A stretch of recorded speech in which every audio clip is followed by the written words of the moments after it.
Police তখন চিন্তা করলো এত ব্যারিকেড, এত ব্যারিকেড, বিড়াল ঢোকার পথ নেই, সে পথ দিয়ে জিহাদি গেল কি করে? আমি হাসানোর জন্য আপনাদের বলিনি, সেদিন আমার কত ভাইরা যে মাইর খেয়েছে তার কোনো ইয়াত্তা ছিল না। তোমার নাম কি? নবী বললেন মোহাম্মদ সাল্লাল্লাহু। বাবার নাম আব্দুল্লাহ, দাদার নাম আব্দুল মুত্তালিব। কোন বংশের? কুরাইশ বংশের। ও তুমি সেই রাজাকারের বংশ? আল্লাহ মাফ করুক, তোমার কারণেই তো দেশে তো অশান্তি। আমরা 14 গোষ্ঠী নেতারা ধর্মের পক্ষে কাজ করি, আর তুমি নতুন ধর্মের কথা বলতেছো। তুমি এই মক্কার সবচেয়ে অপবিত্র একটা ব্যক্তি। যে নবীর সম্পর্কে আল্লাহ বললেন ওয়াইন্নাকা লাআলা খুলুকিন আযীম, সেই নবীর সম্পর্কে ওসমান ইবনে তালহা সাবিওয়ালা বলতেছে তুমি একটা অপবিত্র ব্যক্তি। বিচারক বসে আছেন, উকিল জিজ্ঞেস করছে হুজুর শুনেছি আপনি লক্ষ লক্ষ মা বোনের ইজ্জত নষ্ট করেছেন, তার ভিতরে শুনেছি 12 বছরের মেয়েও আপনার কাছ থেকে মুক্তি পায়নি। হুজুর 12 বছর মেয়েটারে যখন ধর্ষণ করেছিলেন, ও যখন কাঁদতেছিল তখন আপনার কেমন লেগেছিল? আল্লাহর নবী বলেছিলেন রে আল্লাহ, কেউ না দেখলে তুমি দেখতেছো এদের অত্যাচারের ধরন। সেদিন প্রতিবাদ করার মতন কোনো ভাষা আল্লামা সাঈদীর ছিল না। সর্বশেষে বিচারপতি মানিকের দিকে লক্ষ্য করে বলেছিলেন এই বিচার শেষ নয়, এর পরে আরো বিচার আছে। আমার ভাইয়েরা, আয়াতটা যখন নাজিল হলো, নবী তখন কোন জায়গার প্রেসিডেন্ট? মক্কা এবং মদিনার প্রেসিডেন্ট। এবার প্রেক্ষাপটে চান, আল্লাহর নবী যখন কালেমার দাওয়াত দিলেন, আবু জেহেল মাইরে ছিল, কথাটা মনে আছে তো? আবু জেহেলের মার খেয়ে নবী কি থেমে গেলেন? নবী থেমে যান নাই, নবী তার কাজ চালিয়ে যাচ্ছেন। নবীর একটা ধারণা হলো, নবীর মনের ভিতরে একটা ইতমিনান আসলো, নবীর মনের ভিতরে একটা চিন্তা ভাব উদয় হলো। কাবা ঘরের ভিতরে সব নেতারা ঢোকে, আমি একটু ঢুকতে পারি না, আমি একটু কাবার ভিতরে কি আছে দেখতে চাই। শুনেছি কাবার ভিতরে যে 2 রাকাত নামাজ পড়লে, নামাজ পড়ে যদি উপরের দিকে তাকানো যায় তাহলে ওই কাবার ভিতরে বসে আরশে মহল্লা দেখা যায়। এই কাবা বিশ্বের সবচেয়ে পবিত্র জায়গা, কথা বলেন ঠিক না ঠিক? এই কাবার ভিতরে সবাই ঢোকার অনুমতি পায় না। বাংলাদেশের 2 জন মানুষ এই কাবা ঘরের ভিতরে ঢোকার অনুমতি পেয়েছিলেন। একজন হচ্ছে শহীদ প্রেসিডেন্ট জিয়াউর রহমান, আর একজন হচ্ছে আল্লামা দেলোয়ার হোসেন সাঈদী। আরো হয়তো কেউ থাকতে পারে, কিন্তু আমার মেমোরিতে আছে কয়জন। এই শহীদ প্রেসিডেন্ট জিয়াউর রহমানকে তৎকালীন সরকার এই কাবার ভিতরে ঢুকতে দিয়েছিলেন, আর আল্লামা সাঈদী বিশ্ববরণ্য আলেম, তাকেও কাবার ভিতরে ঢুকতে সময় দিয়েছিলেন। তিনি এক ওয়াজে বর্ণনা করেছেন 2 রাকাত করে নামাজ পড়ার অনুমতি পাওয়া যায়। আমিও 2 রাকাত নামাজের অনুমতি পাইলাম কাবার ভিতরে ঢুকে। এত ভালো লাগতেছিল, এত মনটা খুশিতে গদগদ হয়ে গেছিল। যদি পিছনের মেহমানরা কষ্ট না পেত, আমি অনেকক্ষণ ধরে ধরে নামাজ আদায় করতাম। কিন্তু চিন্তা করলাম দীর্ঘক্ষণ ধরে নফল নামাজ যদি পড়ি পিছনের মেহমানেরা কষ্ট পাবে, তাই তো তাড়াতাড়ি ওনাদের সুযোগ করে দিয়ে বাহিরে চলে আসলাম। যে কাবার ভিতরে আল্লামা সাঈদী ঢোকার অনুমতি পাইল, শহীদ প্রেসিডেন্ট জিয়াউর রহমান ঢোকার অনুমতি পাইল, আজকে সেই আল্লামা সাঈদীরে ওরা জেলখানার ভিতরে রেখে পুশ করে ইনজেকশন দিয়ে মেরে দিল। ওরা মানুষ রূপী হয় না। কথা বলেন ঠিক না বে ঠিক? আরো জোরে বলেন ঠিক না বে ঠিক? এখন কিছু কিছু লোক মায়া কান্না কান্দে, কিছু কিছু লোক বাকবাকুম করতেছ। বেশি বাকবাকুম করো না, ছাড় দিয়েছি, আল্লাহ ছাড় দেয়, ছেড়ে দেয় না। আমরাও ছাড় দিছি, কিন্তু এবার আর ছেড়ে দেওয়া হবে না। যদি বাকবাকুম করো, কাল্লা আলাদা করে ফেলা হবে। জয়পুরহাটের মাটিতে আর বাকবাকুম করতে দেওয়া হবে না। কথা বলেন ঠিক না বেটি? হয় ভালো হয়ে থাকো, নতুবা তোমার মা যে পথে হেঁটেছে তুমিও সেই পথে হাঁটো। মা চলে গেল, ছেলে পিলেদের নিয়ে গেল না। গাই গরু চলে গেছে, বাছুর ফেলাই রেখে চলে গেছে। গাই গরু ভারতাম্বা করতেছে।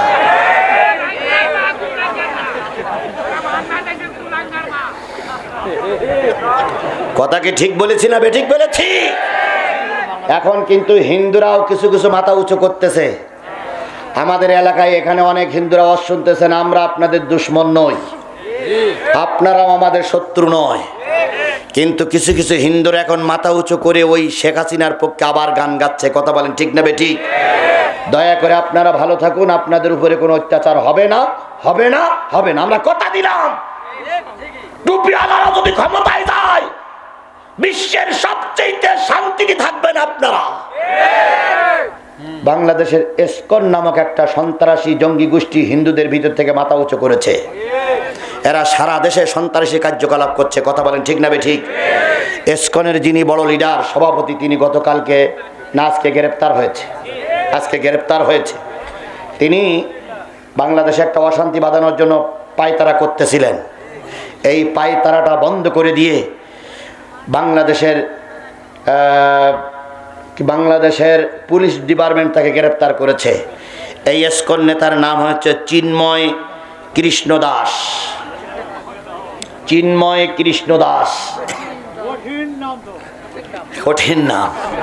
কাজও তো কঠিন করেছে, তা কঠিন নাম হবে না? সরকার বাহাদুরকে বলি, 2-4টা দেশদ্রোহীর কাছে আপনি মাথা বিক্রি করে দেবেন না। 18 কোটি মানুষ আপনার সাথে আছে। কথা বলেন, কথা বলেন, কথা বলেন। আপনার আর একটা সংবাদ ইতিমধ্যে শুনেছেন, আজকে বাংলাদেশের বিভিন্ন জেলার থেকে কিছু মানুষ এনে আওয়ামী লীগ, যুবলীগের ফেলিয়ে যাওয়া এই সন্তানেরা একটা সম্মেলন করতে চেয়েছিল। সেই সম্মেলনটা পুলিশ শক্ত হাতে দমন করেছে। বিভিন্ন গাড়িগুলোর থেকে নামিয়ে তাদেরকে তল্লাশি করেছে। 400-500-র মতন বিভিন্ন জেলার নেতাকে গ্রেপ্তার করে এই একটা সন্ত্রাসী জঙ্গি সংগঠন, জঙ্গি কাজ করার থেকে তাদেরকে বিরত রাখা হয়েছে। আমরা বলি, এই সরকার কোনো নির্বাচিত সরকার নয়। আপনারা বেশি দাবি করতে যাবেন না, কারণ এ তো নির্বাচিত সরকার না। এর কাছে দাবি করবেন কেন? আগামীতে যদি বিএনপি সরকার আসে, আমরা বিএনপি সরকারের কাছে দাবি করব। আগামীতে যদি জামাত সরকার আসে, জামাত সরকারের কাছে দাবি করব। আগামীতে অন্য কোনো সরকার আসে, সেই সরকারের কাছে দাবি করব। আপনারা এই তত্ত্বাবধায়ক সরকারের কাছে এত দাবি করতেছেন, ও তো নির্বাচিত সরকার না। ও কারোর কিছু দিতেও পারবে না, কোথার থেকে তেমন কিছু ম্যানেজ করে আনতেও পারবে না। কথা বলে ঠিক না বেঠিক? এ হইল কেয়ারটেকার। বলুন তো, বাড়ির একজন কেয়ারটেকার রাখলাম, বাড়ির কেয়ারটেকার কি সব কাজ করতে পারে? তাহলে এ হলে দেশের কেয়ারটেকার, তো সব কাজ করতে পারবে না। তার মানে এখন দেশকে অশান্তির দিকে ঠেলে দেওয়ার জন্য একদল দেশদ্রোহী লোকেরা ময়দানে নেমেছে। জয়পুরহাটের মানুষ, আপনাদেরকে 100% সতর্ক থাকতে হবে, এরা যেন আর ময়দানে না নামতে পারে। কথা বলেন, কথা বলেন, ঠিক আছেন কিনা? আল্লাহ শুধু দিনের খাতিরে আমাদের কবুল করুক। আমি জানি জয়পুরহাট জেলাটা হলো বিএনপি এবং জামাতের ঘাঁটি। এখানে আওয়ামী লীগের কোনো আস্তানা অতীতেও ছিল না, এখনো নাই। যারা এমপি গিরি করে আসছে বিগত 15 বছর, ওদের এখন মেম্বারের দাঁড়াই দেন, আর সুষ্ঠু নির্বাচন হোক। ও মেম্বারি ভোটেও জামানাত বজায় হবে। আর ওনারা বাকুম বাকুম বাকুম বাকুম বাকুম বাকুম করছে। ওনারাই বলেছিল শেখ হাসিনা রহমাতুল্লাহ আলাইহি, ওনারাই বলেছিল মুজিবারের পিছনে রাদিয়াল্লাহু তাআলা আনহু লেখা দরকার। আল্লাহ ওদের কবল থেকে আমাদের হেফাজত করেছেন, হেফাজত করুক। সকলে মিলে বলুন আমিন। আমার ভাইয়েরা, আল্লাহ নবী চিন্তা করলেন, সপ্তাহে 2 দিন, সোমবার আর শুক্রবারের নেতারা কাবার ভিতরে ঢোকে। কাবার ভিতরে ঢুকে যার যা প্রার্থনা সব সেখানে বলে। ওই কাবার ভিতরে হযরত ঈসা আলাইহিস সালামের মা মেরির ছবি ছিল। ওই কাবার ভিতরে হযরত ঈসার ছবি ছিল। ওই কাবার ভিতরে জাতির পিতা ইব্রাহিমের ছবি ছিল। ওই কাবার ভিতরে হযরত আদম আলাইহিস সালামের মূর্তি নির্মাণ করে রেখেছিল। ওই কাবার ভিতরে লাতের ছবি ছিল, ওই কাবার ভিতরে উজ্জার মূর্তি ছিল। ছোট বড় মিলে বাইরে এবং ভিতরে প্রায় 350 অধিক মূর্তি কাবা এবং কাবার বাইরে ছিল। ওই তৎকালীন সময়ের নেতারা প্রতি সোমবার আর প্রতি শুক্রবার কাবার ভিতরে ঢুকতেন, সন্ধ্যা পর্যন্ত থাকতেন। যার যা মনের খায়েশগুলো ওই মূর্তি দেবতাদের সামনে বলতেন। আসার পথে বলতেন, কাবার মালিক, ওই দেবতার মাধ্যমে তোমার কাছে সংবাদটা পৌঁছে দিলাম, তুমি আমার দোয়াটা কবুল করিও। এই কথা বলে তারা চলে আসতো। আল্লাহর নবীর ধ্যান ধারণা হলো ধর্মের শীর্ষস্থানীয় জায়গায় এরা ঢোকে, যদি আমি মুহাম্মদ একটু ঢুকতে পারতাম, ওরা যেভাবে বলে আমি সেভাবে বলতাম না, আমার মালিকের কাছে সাহায্য চাইতাম, মালিক যেন মক্কাটারে কোরআনের দেশ বানায়া দেয়।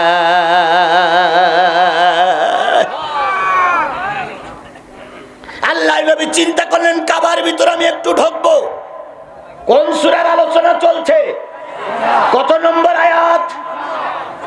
নেসা তো বুঝলাম, কত নম্বর আয়াত? 5 পিটিয়া 58 নম্বর আয়াতের আলোচনা চলছে। আমি কিন্তু আয়াতের দিকেই চলে যাচ্ছি, কথা কিন্তু ভুলে যাই নাই। কিছু কিছু শিক্ষিত মানুষ আছে, কিছু কিছু আলেম ওলামা আছে, কিছু কিছু জ্ঞানী গুণী মানুষ আছে, হয়তো ধারণা করতে পারেন হুজুর আয়াত তেলাওয়াত করলো কিন্তু যাচ্ছে কোন দিক। আল্লাহর কসম কোরআন শরীফ ছুঁয়েই বলতেছি, যেদিকে তেলাওয়াত করেছি সেদিকে যাচ্ছি, একটুও লাইনচ্যুত হই নাই। তবে কিছু কিছু প্রেক্ষাপট, কিছু কিছু বর্তমান সমাজের কথা তুলে আনতেই হবে। কিছু কিছু লোক মুখ কালো করতেছেন, করুন। আপনারা আগে আমার মাহফিল বন্ধ করে দিলেন কেন? সেই উত্তরটা দে, তারপর মুখ কালো করেন। আমরা কি অন্যায় করেছিলাম? আমাদের তাফসিরগুলো জয়পুরহাটে বন্ধ করে দিয়েছিলেন কেন? ধারকির মামলা খেতে হলো কেন? ধারকির লোকগুলো মারি খেলো, রক্ত দিল কেন? জাতির কাছে জবাব চাই, জবাব চাই, জবাব চাই। ধারকির মামলার আসামি ওই মাতার ওই হুজুর। আজকে যখন ওনার সাথে সাক্ষাৎ হলো, ওনার কথা শুনে আমার চোখ দিয়ে পানি এসেছে। ধারকির মামলার আসামি হওয়ার কারণে উনি জেলে ছিলেন, সেই অবস্থায় ওনার বাবা মারা যায়। সরকারের কাছে দাবি করেছিলেন বাবা মারা গেছে জানাজা পড়ার জন্য। সেদিন বাবার জানাজা পড়ার সুযোগও করে দেয়নি। ওই ছেলেটা আজকে কাঁদতে কাঁদতে বলতে, হুজুর ধারকির মামলা খেয়েছি, এতে আমার দুঃখ নেই, কিন্তু আমি আমার বাবার জানাজায় অংশগ্রহণ করতে পারিনি। এইটা তার জীবনের সবচেয়ে বড় একটা ব্যথা। কথা বলেন, কথা বলেন, কথা বলেন। এটা কি একটা সন্তানের জন্য ব্যথা নয়? আমরা আল্লামা সাঈদীর জানাজা পড়তে চেয়েছিলাম, তোমরা আল্লামা সাঈদীর জানাজা পড়তে দেওনি। কথা বলেন ঠিক না বেটি? তোমরা আল্লামা সাঈদীর জানাজা বন্ধ করেছো, আর আল্লাহ এই বিশাল বাংলাদেশে তোমাদের কবরের জায়গাটুকু পর্যন্ত আল্লাহ বন্ধ করে দিয়েছে, বন্ধ করে দিয়েছে, বন্ধ করে দিয়েছে। তোমরা আমাদের জানাজা বন্ধ করেছো, আর আল্লাহ তোমাদের দেশ ছাড়া করেছে। এর চাইতে বড় বিচার আর হতে পারে না। কথা বলেন ঠিক না বেটি? আল্লাহর দরবারে এখন হাজারো বার সেজদা করি, বলি আল্লাহ তুমি এত কিছু পারো, আমরা আগে বুঝতে পারিনি। কথা বলেন, কথা বলেন, কথা বলেন। আল্লাহ নবী চাইলেন আমি একটু কাবার ভিতরে ঢুকবো। ওরা কিভাবে চায় আর আমি কিভাবে চাই, একটু চাইবো। কোন একদিন সোমবারে আল্লাহর নবী সকলের আগে, এখনো কোনো নেতারা ময়দানে আসি নাই, কোনো নেতারা এখনো ভিতরে ঢুকে নাই। আল্লাহর নবী সবার আগে ভোরবেলায় কাবার চত্বরে পৌঁছায় গেলেন। এখনো কাবার তালা মারা, চাবিওয়ালাও এখনো আসি নাই। কিছুক্ষণ পরে চাবিওয়ালা আসলেন। লোকটার নাম হলো ওসমান ইবনে তালাহা। লোকটি এসে যখন কাবার চত্বর পরিষ্কার করে কাবার তালা খুলবে, আল্লাহর নবী, রহমতের নবী, দয়ার নবী আমার আস্তে আস্তে করে ওসমান ইবনে তালাহার পিছনে চলে গেলেন। ছোট্ট করে বললেন, ভাই আমার, তুমিও মক্কার মানুষ, আমিও মক্কার মানুষ, তুমিও কাবার মানুষ, আমিও কাবার মানুষ, তুমিও কাবাকে ভালোবাসো, আমিও কাবাকে ভালোবাসি। ভাই আমার, তালাটা একটু খুলে দাও, আমি একটু কাবার ভিতরটা একটু দেখব। কত বিনয়ের সঙ্গে আল্লাহ নবী বললেন, ওসমান ইবনে তালহা বললেন, তোমার নাম কি? নবী বললেন, মোহাম্মদ সাল্লাল্লাহু আলাইহি ওয়াসাল্লাম। বাবার নাম আব্দুল্লাহ, দাদার নাম আব্দুল মুত্তালিব। কোন বংশের? কুরাইশ বংশের। ও, তুমি সেই রাজাকারের বংশ? আল্লাহ মাফ করুক, তোমার কারণেই তো দেশে তো অশান্তি। আমরা 14 গোষ্ঠী নেতারা ধর্মের পক্ষে কাজ করি, আর তুমি নতুন ধর্মের কথা বলতেছো। তুমি এই মক্কার সবচেয়ে অপবিত্র একটা ব্যক্তি। আহা, যে নবীর সম্পর্কে আল্লাহ বললেন ওয়াইন্নাকা লাআলা খুলুকিন আযীম, সেই নবীর সম্পর্কে ওসমান ইবনে তালহা সাবিওয়ালা বলতেছে তুমি একটা অপবিত্র ব্যক্তি। এইটা কি মেনে নেওয়া যায়? জোরে বলেন, আমার জাতি মেনে নেওয়া যায়? আল্লামা সাঈদীর আদর্শে অনুপ্রেরিত হয়ে 14 থেকে 1700 মুসলিম কালেমা পড়ে মুসলমান হলো। আল্লামা সাঈদীর আদর্শে অনুপ্রেরিত হয়ে সাঈদী যতদিন বেঁচে ছিলেন আর সুযোগ ছিল, প্রতি বছর কাবার সরকার সরকারিভাবে তাকে হজ এবং উমরা পালন করার সুযোগ দিয়েছে। গোটা বিশ্বের বড় বড় সেমিনার গুলোতে আল্লামা সাঈদী বুক ফুলিয়ে কথা বলেছে। আর এই জাতি তাকে রাজাকার বানিয়েছে, এই জাতি তাকে ধর্ষক বানিয়েছে, এই জাতি তাকে অপবিত্র বানায়া 13টি বছর জেলখানায় দুকে দুকে বেড়েছে।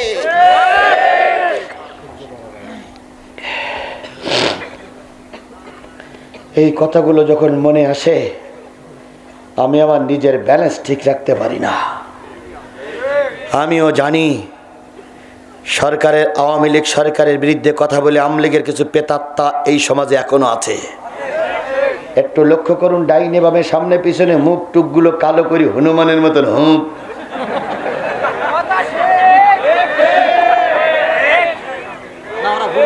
মনে হচ্ছে ওর যেন বউ মরে গেছে, জানাজা হয়নি। দেখেন আপনি ডাইনে বামে সামনে পিছনে তাকান, আর আমিও দেখতে পাচ্ছি কোনটা আওয়ামী লীগ আর কোনটা বিএনপি আর কোনটা জমাত। কিন্তু আমি বলতে পারতেছি না, কারণ আমি আইসি তো কোরআনের দাওয়াত দিয়ে। তবে হক কথাগুলো আমাকে বলতেই হবে। বলুন তো, যেদিন ওরা বাধা দিয়েছিল, যেদিন ওরা চারিপাশ থেকে আমাকে ঘিরে রেখেছিল, সেদিন ওকে কথা বন্ধ করেছিলাম? আমি বন্ধ করিনি। ধারকির মামলায় সেদিন সারা রাত আমরা ওই মাঠের ভিতরে ছিলাম। ওই রাতে যারা আমার সঙ্গে ছিল তারা অনেকেই আমার পাশে বসা আছে এখন। আমার জীবনের যতগুলো করুণ কাহিনী ওই ধারকির দিন, ওই দিন একটা দারুণ করুণ কাহিনী। রাস্তায় আপনাদের পিটাচ্ছে, আপনারা চিৎকার করতেছেন, আমি ওই মাঠের ভিতরে সরিষা ক্ষেতের ভিতরে বসে শুনতেছি আমার ভাইদের পিটাচ্ছে। কেউ কেউ বলতেছে স্যার আমি দোষী, আমাকে ছেড়ে দেন, আমাকে ছেড়ে দেন, পুলিশ পিটাচ্ছে, পুলিশের বাড়ির শব্দ আমি ওই সরিষা ক্ষেতের বসে শুনতেছি। আর আমার ভাইদেরকে বলতেছি যে কি অবস্থা। কয় ভাই মাথা উঁচু করবেন না, ওরা লাইট মারতেছে, আমাদের মাথার উপর দিয়ে লাইট মারতেছে। জয়পুরহাটে আমার একজন শুভাকাঙ্ক্ষী ছিলেন, তিনি বললেন হুজুর সিমটা বন্ধ করে রাখেন, কারণ ওরা সিম ট্যাগ করতে পারে।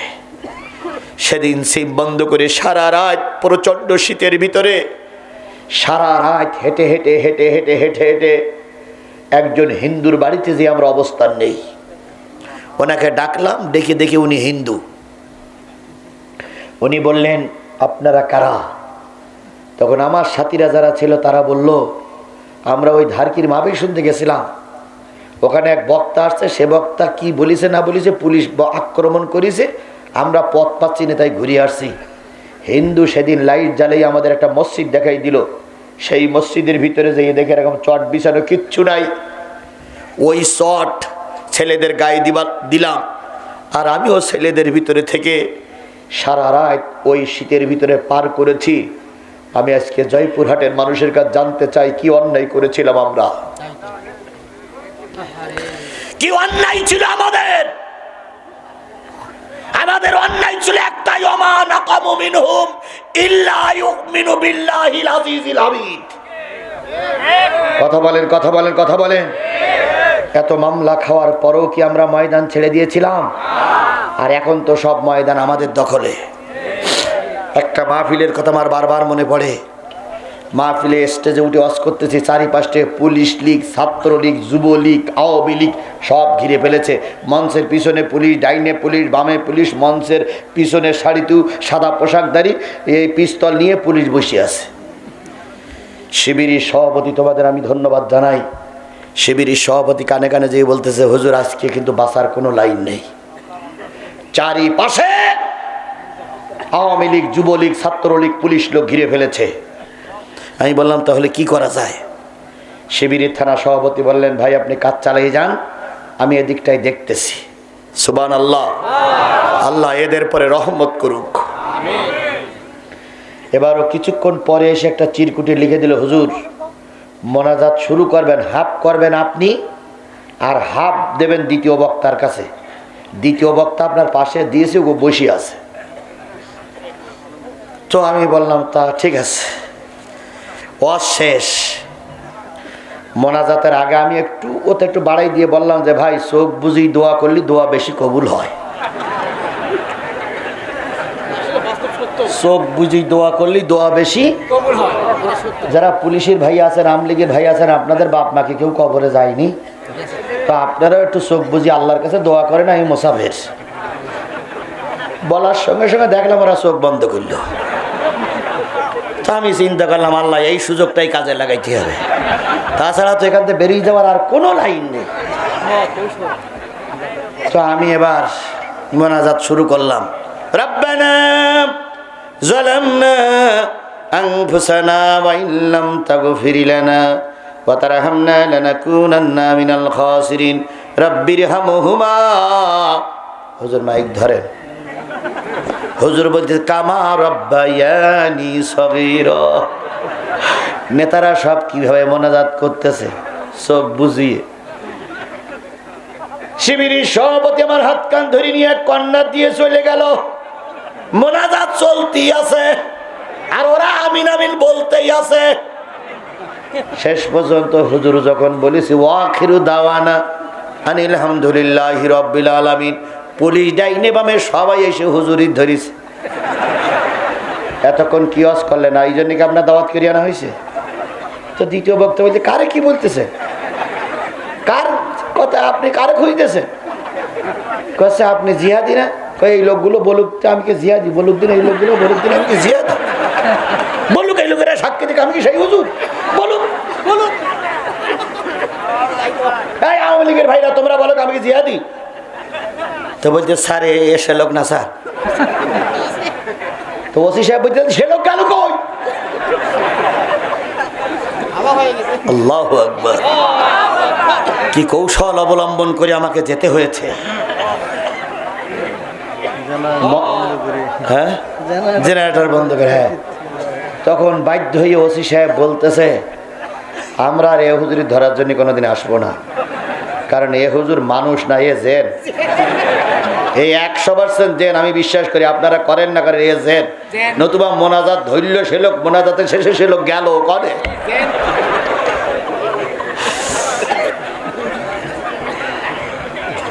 যদিও কথাটা আপনারা আমরা হেসে উড়াই দিলাম, ওই সময়টা কত কষ্টের ছিল একবার হিসেব করে দেখুন তো। জোরে বলুন ওই সময়টা কত কষ্টের ছিল। সেদিন যদি আমরা ময়দান ছেড়ে দিতাম ওরাই আনন্দিত হতো। কথা বলেন ঠিক না ঠিক? ধারকের মাহফিলের দিন আমরা যেতে চাইনি, বিশ্বাস করো ধারকের মাহফিলের দিন আমরা যেতে চাইনি। আমরা বলেছিলাম আজকে এত রিস্ক নেওয়া ঠিক হবে না, কিন্তু নেতৃবৃন্দ বলল আজকে যদি ময়দান ছেড়ে দেই ওরাই জয়ী হবে, আর আজকে আমরা যদি ময়দানে যাই আমাদের নামে মামলা হবে। আমরা জেনে বুঝেই ধারকের মাহফিলে গেছিলাম, আমরা জানতাম ওখানে গেলে মামলা হবে। আর যদি আজকের মাহফিলে না যাই আওয়ামী লীগ আওলারা জিতে যাবে। আমার নামে হাজারো মামলা হোক, দুঃখ নাই, কিন্তু বাতিলদের মুখে আমরা হাসি ফুটতে দেব না। তাই রিস্ক দিয়ে সেদিনকে ধারকের মাহফিলে গিয়েছিলাম আমি। সমস্ত নেতৃবৃন্দ আজকে তাদের স্যালুট জানাই। মোড়ে মোড়ে জায়গায় জায়গায় সমস্ত জায়গায় জায়গায় তারা আমার পিছনে ছিল। পুলিশ যখন চারিপাশে ব্যারিকেড দিয়েছিল, আমরা ধানের সরু ক্ষেত, ধানের সরু এর কি বলে আইল দিয়ে হেঁটে মঞ্চে গেছিলাম। আমি যখন মঞ্চে যাই সেদিনের কৌশলটা মনে পড়ে। মঞ্চে যখন যাই আমার সঙ্গে একটা ছেলে থাকতো আব্দুর রহিম।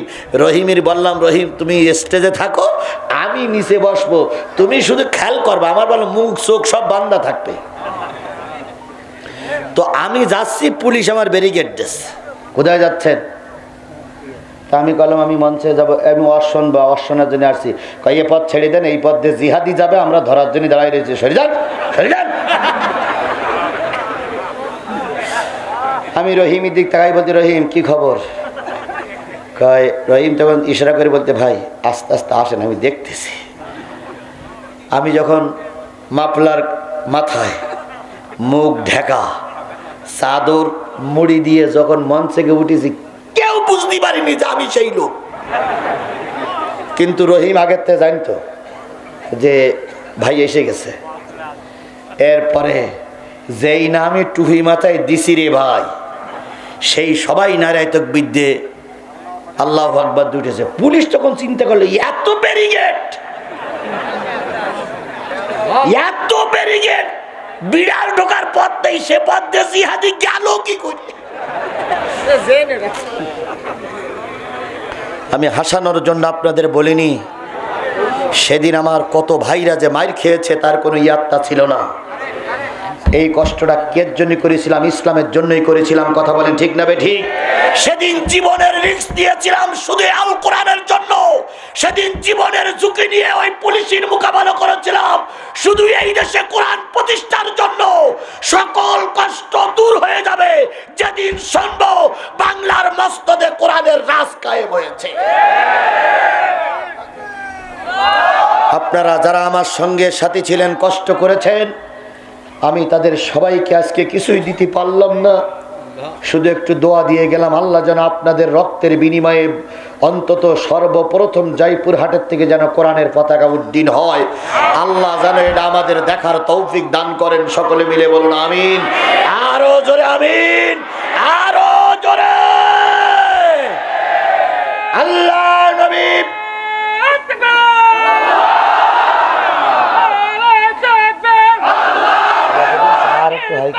গরম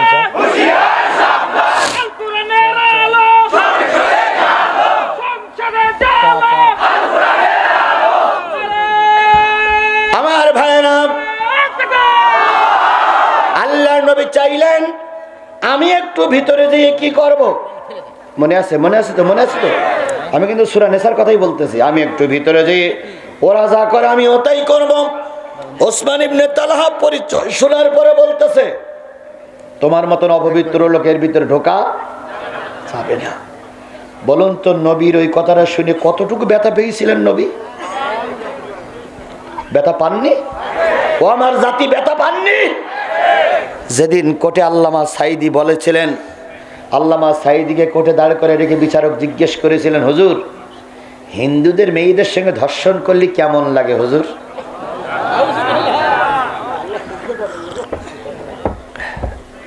আল্লামা সাঈদীর বুকে ছিল আল্লাহর কোরআন। সাঈদী সাহেবের চোখ বেয়ে টপ টপ টপ টপ করে পানি পড়তেছে।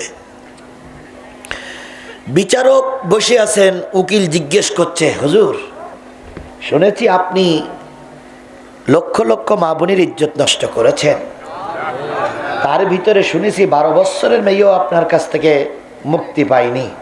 হুজুর 12 বছর মেয়েটারে যখন ধর্ষণ করেছিলেন, ও যখন কাঁদতেছিল তখন আপনার কেমন লেগেছিল? আল্লাহর নবী বলেছিলেন, রে আল্লাহ, কেউ না দেখলে তুমি দেখতেছো এদের অত্যাচারের ধরন। সেদিন প্রতিবাদ করার মতন কোনো ভাষা আল্লামা সাঈদীর ছিল না। সর্বশেষে বিচারপতি মানিকের দিকে লক্ষ্য করে বলেছিলেন, এই বিচার শেষ নয়, এরপরে আরো বিচার আছে। আল্লাহ সেই দোয়াটা সেদিন কবুল করেছিল।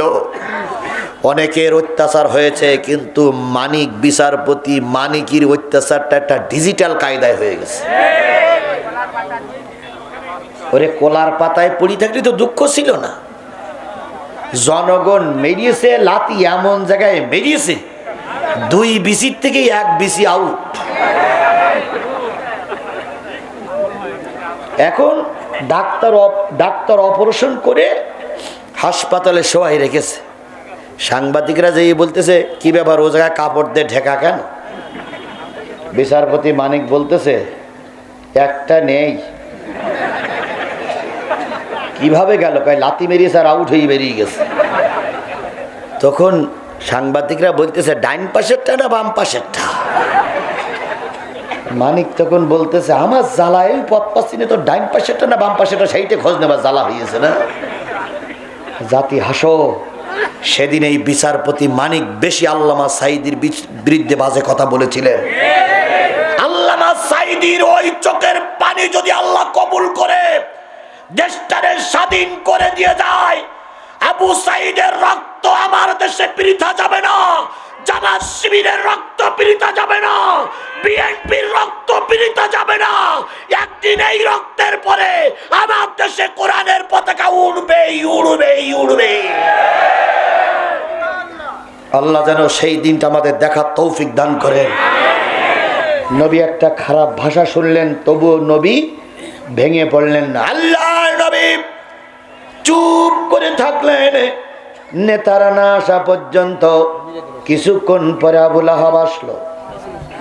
নবীজি যে আস্তে করে আবুল আহাবের হাতখানা ধরে বলতেছে চাচা এরা আমাকে চেনে না, কিন্তু আমি তো তোমার ভাতিজা, তুমি তো ভালোই চেনো। হাতখানা ধরে কাবার ভিতরে নিয়ে যাও, কেউ বাধা দেবে না। আবুল আহাব তিরস্কারের সুরে বললেন তোমার জন্য জাতির কাছে আমাকে মাথা নিচু করতে হয়। আমার বংশের লোক নতুন কালেমার দাওয়াত দিচ্ছে, খবরদার চাচা বলে পরিচয় দিবা না, সরে যাও সরে যাও। নবীজি পিছিয়ে আসলেন, ডাইনে বামে পিছনের সামনে নবীর পক্ষে কথা বলার মতন কেউ নাই। কিছুক্ষণ পর আবু সুফিয়ান, উতবা সাহেব, আবুল আহাব সব চলে গেল। আবু জাহেল আসলো। আবু জাহেল আসার পরে নবীজি বলতেছে নেতা সরকার আপনি, কিন্তু আমরাও তো এই দেশের মানুষ, একটু বা সুযোগ দাও আমি যেন কাবার ভিতরে ঢুকতে পারি। আবু জাহেল হুঙ্কারের সঙ্গে বলল না না হবে না, চলে যাও চলে যাও চলে যাও। নবীজি সন্ধ্যা পর্যন্ত বাইরে বসে থাকলেন। নেতারা সব কাপড়গুলো খুলে সম্পূর্ণ উলাঙ্গ হয়ে ন্যাংটা হয়ে কাবার ভিতরে ঢুকলো। যার যা মনোবাঞ্ছা পূরণের জন্য সবকিছু বলল। শেষে যখন বেরিয়ে আসে নবীজি চাতক পাখির নাই তাকাই থাকলেন। সন্ধ্যা ঘনীভূত হয়ে আসবে, কাবায় তালা মারা হচ্ছে। নবীজি আবার বললেন ওসমান ইবনে তালহা ভাই আমার, ওরা তো সব চলে গেছে, এখন তো তোমার কাছে কৈফাত তলব করার মতন আর কেউ থাকলো না, তুমি একটিবারের জন্য আমাকে কাবায় ঢুকতে দাও, আমি এই পাশে ঢুকে ওই পাশ থেকে বেরিয়ে আসবো। সকাল থেকে দুপুর পর্যন্ত বসে আছি। ওসমান ইবনে তালহা খুব মেজাজের সুরে দালালির সুরে বলল তোমার মতন অপবিত্র লোকের ভিতরে ঢোকা যাবে না, বেরিয়ে যাও, খবরদার কোনোদিন কাবায় ঢোকার চান্স দিবা না, আমি বেঁচে থাকা অবস্থায় তোমাকে কাবায় ঢুকতে দেব না দেব না দেব না।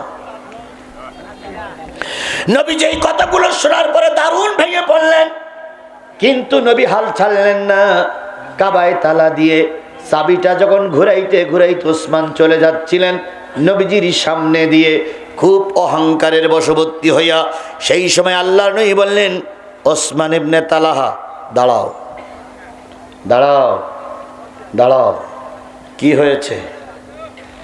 সকাল থেকে বসে আছি, চাবিটা দিলে না, দিলেও তোমার সরকার ঠিক পেত না, তারপরেও দিলে না। আমি অধৈর্য হইনি, যাবার আগে একটা কথা শুনে যাও। কই কি? কই তোমার কাছে কাগজ কলম আছে? কই কেন? কই লিখে নাও কথাটা। কই সেটা কি? কই তুমি আমাকে কাবায় ঢুকতে দিলে না, ওই কাবার চাবি তুমি ঘুরাতি ঘুরাতি নিয়ে যাচ্ছ অহংকারের বশবর্তী হয়ে, তুমি লিখে রাখো ওই চাবি একদিন নবী মুহাম্মাদের হাতে আসবে। আরেকটু জোরে বলবেন না আল্লাহু আকবার। সেদিন নবীর পক্ষে কেউ ছিল না। নবী সেদিনকে বলেছিলেন যে ওই চাবি একদিন আমার হাতের ভিতরে আসবে। ওসমান ইবনে তালহা চলে যাচ্ছিলেন, আবার ফিরে দাঁড়াই বললেন কথাটা কি হলো? ছোট মুখী বড় কথা। নবীজি বললেন যেটা হলো এটা লিখে রাখো, দিন তারিখ দিয়ে লিখে রাখো। ওসমান ইবনে তালহা বললেন যেদিন চাবি তোমার হাতের ভিতরে আসবে সেদিন কি মক্কার এই সমস্ত নেতারা লাইন দিয়ে চলে যাচ্ছে, এরা কি বেঁচে থাকবে না? নবীজি বললেন অনেকেই বেঁচে থাকবে, ওরা অনেকেই যুদ্ধে মারা যাবে, তবু চাবি তুমি আমার হাতের ভিতরে দেবে। আরেকটু জোরে বলেন সুবহানাল্লাহ। যারা আল্লাহওয়ালা মানুষ হয় তারা আগাম সংবাদ কিছুটা ঠিক পায়। যতগুলো আধ্যাত্মিক জগতের মানুষ আমি দেখেছি তার ভিতরে শ্রেষ্ঠ আধ্যাত্মিক জগতের মানুষ হলো আল্লামা সাঈদী। আল্লামা সাঈদী বলেছিলেন জুলুম বন্ধ করো, অত্যাচার বন্ধ করো,